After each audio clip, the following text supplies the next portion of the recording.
అది 100 రూపాయలు. ఆయన మర్చిపోయాడు ఏం మాటలు ఇచ్చాడో. ఏమంటే జై శ్రీరామ్ అంటాడు. నేను వద్దన్నా నిన్ను జై శ్రీరామ్ అనమని. ఇప్పుడేనా అన్నాను ఎవరినైనా?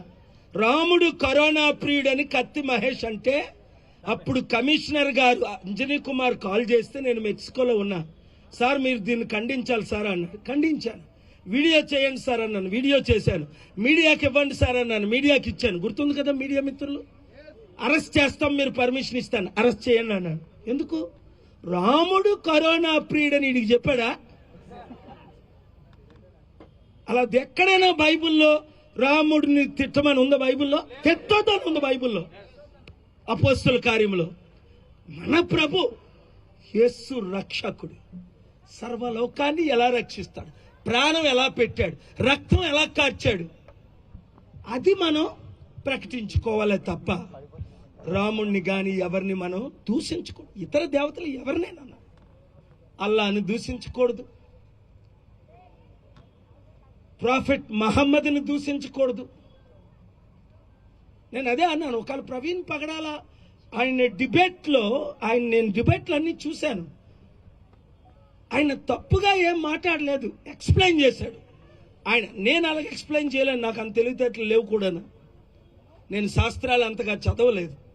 నేను 10th క్లాసే 2 సార్లు ఫెయిల్ అయ్యాను.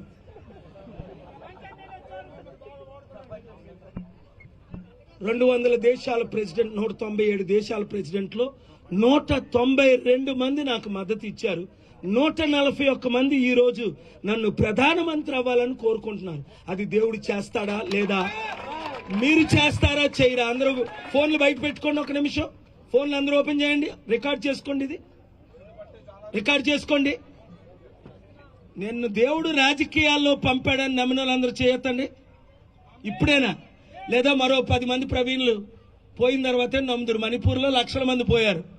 అందుకే దేవుడు నన్ను పంపాడు. రికార్డ్ చేసుకోండి. నేనైతే హిందూస్, ముస్లిమ్స్, క్రిస్టియన్స్ సమాన హక్కులు ఇచ్చాను, ఇస్తాను. నా చరిత్ర చూడండి. 44 సంవత్సరాలు ఇదే సిటీలో 53,000 మంది హిందువులకు, ముస్లింలకు, క్రిస్టియన్స్కు ప్రతి నెల పెన్షన్లు ఇచ్చాను. 25,000 మంది హిందూస్కి, 15,000 మంది ముస్లింస్కి, 13,000 మంది క్రిస్టియన్స్కి. ప్రతి ఎమ్మెల్యే ద్వారా, ప్రతి ఎంపీ ద్వారా, ప్రతి మినిస్టర్ ద్వారా, ప్రతి ఎన్జిఓ ద్వారా, ప్రతి ఆర్గనైజేషన్ ద్వారా 52,000 ఎన్జిఓస్కి నేను మద్దతు ఇచ్చాను. నా డబ్బులు ఇచ్చాను, లక్షల కోట్లు దాదాపు.